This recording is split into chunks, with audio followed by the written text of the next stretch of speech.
Next, we have a special address by Mr. N.S.N. Murty, partner and leader, G&PS Deloitte Consulting on smart cities transformation. Deloitte has an ambition to impact the lives of more than 100 million people now and in future generations. How? By helping to improve citizens' quality of life, solve key urban challenges, and positively contributing towards the United Nations Sustainable Development Goal, make cities and human settlements inclusive, safe, resilient, and sustainable. Let's hear from Mr. Murty what Deloitte is doing to make this change.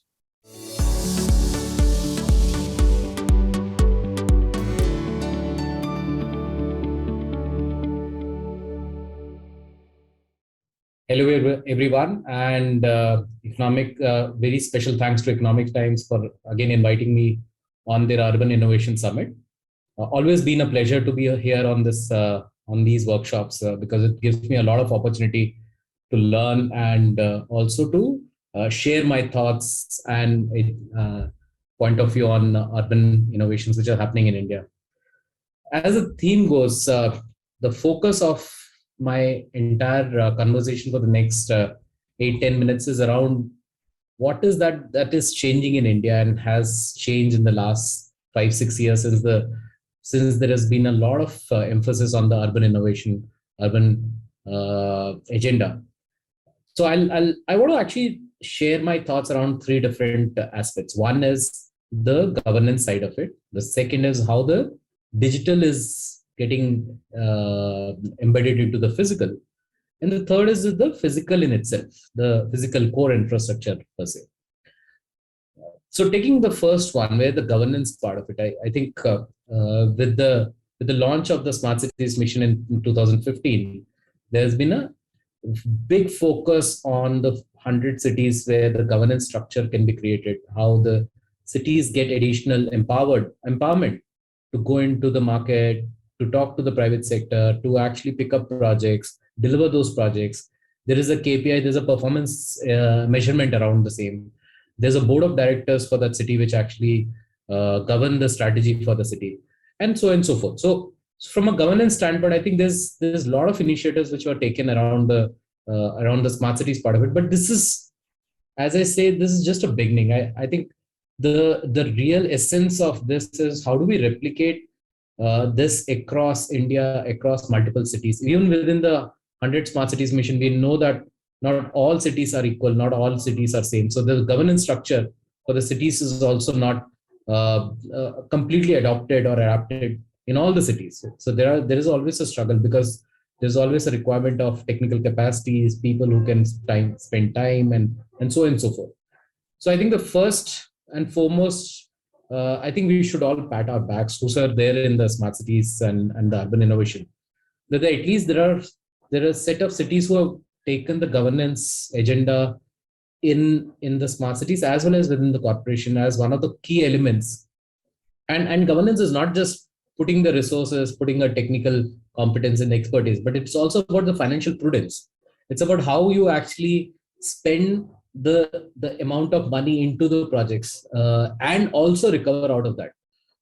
I always love to talk about these projects where the cities not only converted a capital intensive cost based projects into a revenue generating models. Cities like NDMC, Vadodara, Bhopal, Dehradun, they've taken the entire ROW concept and integrated that with the telecom operators and made sure that there is a financial recovery out of the project besides the infrastructure investment by the third party. So which is what I call as a crux of the governance reforms within the cities, where the commissioners and the CEOs are thinking just beyond investing and doing for a social good, which is extremely important. This is one aspect which they have to do it. But the other most important aspect is how do I actually make the city operationally efficient, financially prudent. Okay, so that's one part of it. And I think it's just a small beginning. And Smart Cities Mission was always about creating those lighthouse effects, creating those small replicable projects or initiatives which can be adopted by others. That's part one of the whole discussion. The part two is where I see a lot of digital and physical, which is what we all would love to actually see, because we all know we all have actually seen and experienced ourselves when there is a physical infrastructure or a service process, if it get embedded by a digital, then the service delivery effectiveness goes very high, and the completeness of the process, assurance of completeness of the process, which is more important, the turnaround time to deliver that service becomes predictable, becomes standard. So those are the things which actually digital and physical has been helping. I'll again go to streetlights, simplest of the examples. We now know for sure that there are city streetlight controllers which allows the city to manage the streetlights effectively.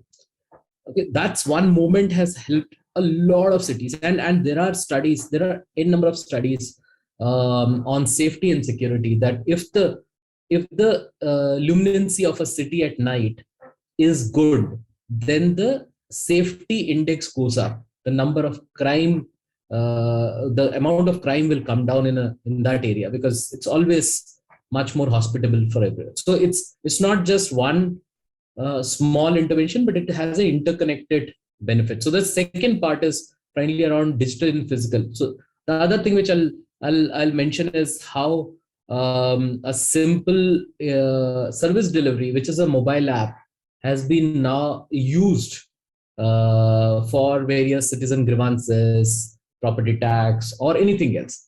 And most importantly, and my favorite subject, integrated command and control centers.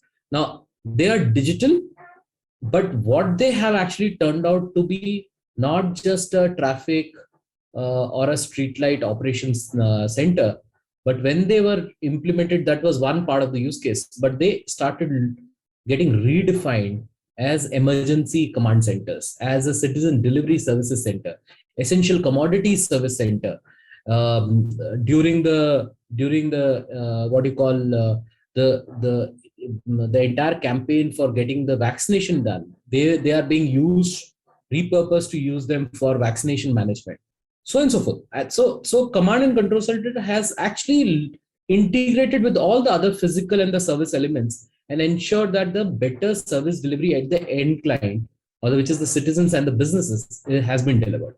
In some cities, startups has been invited to work on the command center, which actually gives another flip to how a business and the private sector can work with the smart cities or the cities. The last one, which I want to actually pick up, is around the physical infrastructure. Core infrastructure development is always important. Now, that's where when we actually looked at how cities can get additional amount of money to develop the core infrastructure, because that's extremely important. While we talk about everything else, but if you don't have water coming out of your tap, or garbage which is left uncleaned, then there's no meaning of the rest of the things. So while Amrit 1.0 has been successfully has done its work. Now, last October, our Prime Minister announced the Amrit 2.0, which has a much bigger ambitious goal of 100% coverage of sewerage, 100% coverage of septage, 100% coverage of water distribution. So for all the 500 cities, Amrit cities. Now that's what is going to be a game changer, because now you have a core infrastructure which is ready. You have something which is digital on the physical, checking the efficiency of that service delivery, and you have a financial prudence by the city. So all three put together, we are looking at the urban agenda taking its big shape in the next couple of years. And I can at least, I'm not a soothsayer, or I am not a crystal grazer, but I at least with the amount of time I've spent personally in the urban space, I can tell that we are definitely taking a little bit of a, in few places we are taking step-by-step approach, but in a lot of cases we are taking a leapfrog approach. We are actually we are going to use, while the drones has been identified for agriculture, but I can tell you that drones for city services was used effectively during pandemic. Okay, so how do I actually look at the garbage which is lying on the road? So when there's no one who's actually looking at that, so all those things. So one, I see that these integrated approach, where there is a digital part of it, there is a focus on the physical, but a large end-to-end structuring.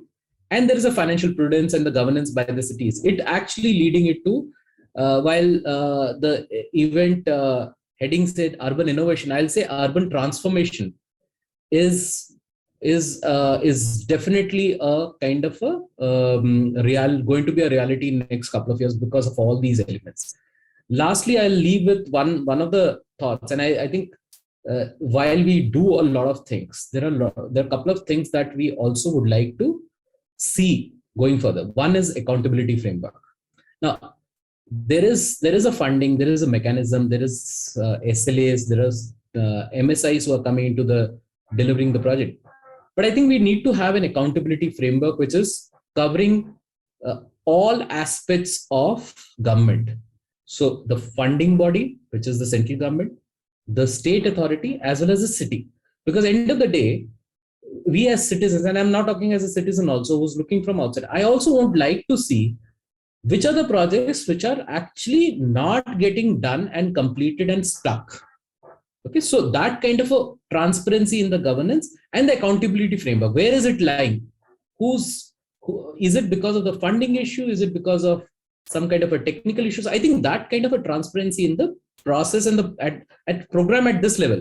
I think citizens already tasted the blood. Okay, so they have seen the command center working, they've seen the citizen service delivery happening, they've seen the roads being constructed and stuff, so on and so forth. Now, I think the impatience is going to come if we don't show transparently the accountability framework of the various decision makers. Okay, so where it is stuck. So that's part one.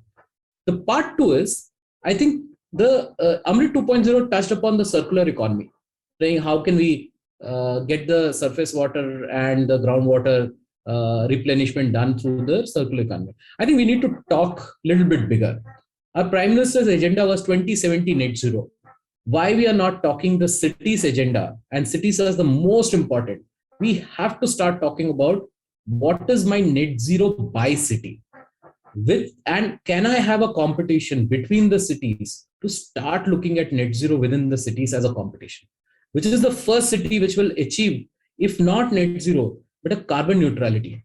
Okay, so how do I actually reach that level of situation? And this needs to be a competitive. And we've seen the competitiveness between the cities is helping a lot of projects to move. And that's something which is ESG embedded into cities is the second thing we all would like to see. The third most important thing is the adoption of technology in construction and buildings. And we all know it's a global study that buildings contribute to the maximum amount of climate change because there's heat which is taken out by the building. There's a consumption of various materials by the building. So it actually constitutes a very large amount of in the ESG space. But I'm not talking from an ESG standpoint. I'm talking about the standards within the buildings, the construction material which should go into the buildings, the technology which will enable me to see whether the building is as per the guidelines or not, and has all the safety and security norms inbuilt into it. With our sensors which are available today in the market, it's not a rocket science to do all those things. And the most important is how I actually take care of encroachments within the buildings and all those things and all. So this is one area, because this one single area, if we start looking at and solving it properly, it will create a lot of impact for everybody else, because construction is going to be ongoing. The residential, commercial, office space, whatever you ask, that's going to be, or even for the highways as well as the the flyovers. That's something which we need to get into a little bit more detail. It's not under the purview of the city, but at least buildings and the buildings are in the purview of the city, if not construction. But two ministries can always talk to each other and find out how we can better do this work. So I'll end my note by saying that there's a great intent shown by the city to create a governance structure. There's a lot of digital initiatives which have been appreciated and have come to use during the pandemic and so on and so forth. And there is a lot of core infrastructure development and ambitious targets around this. Put together, this looks a great initiative. Add to that accountability framework, sustainability, and management of buildings. It will become much greater, okay, in terms of impact to everyone.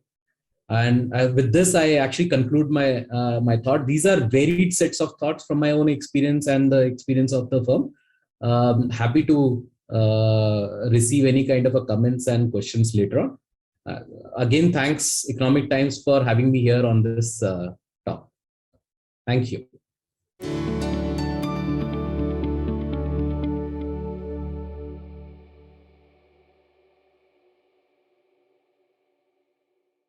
Thank you, Mr. Murty, for sharing all the updates and the work done by Deloitte.